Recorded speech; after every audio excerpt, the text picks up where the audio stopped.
చూసుకున్నట్లయితే ఈ రోజు నుంచే మనకి వైఎస్ఆర్ చేయూతకు సంబంధించి డబ్బులైతే రాబోతున్నాయి.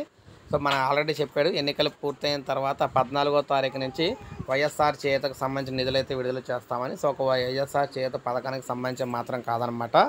సో, వైఎస్ఆర్ ఆసరా కావచ్చు, రైతులకు ఇన్పుట్ సబ్సిడీ కావచ్చు, అదేవిధంగా విద్యార్థులకు విద్యా దీవెన, వసతి దీవెన ఈ డబ్బులు కావచ్చు.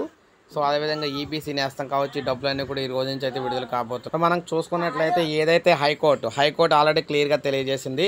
సో, ఎన్నికలు అయిపోయిన తర్వాత 14వ తారీఖు నుంచి సో ఈ డబ్బులు అయితే మీరైతే వేసుకోవచ్చు అని చెప్పేసి చెప్పడం జరిగిందనమాట. ఈ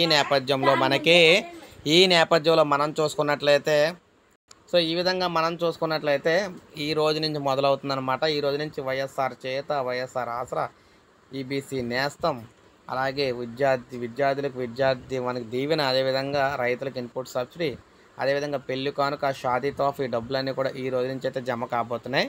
మ్యాక్సిమం వారం రోజుల వరకు అయితే విడుదల చేస్తూ ఉంటారు. సో, ఒక లైక్ చేయండి, సబ్స్క్రైబ్ చేసుకోవాలి, మన ఛానల్ సబ్స్క్రైబ్ చేసుకుని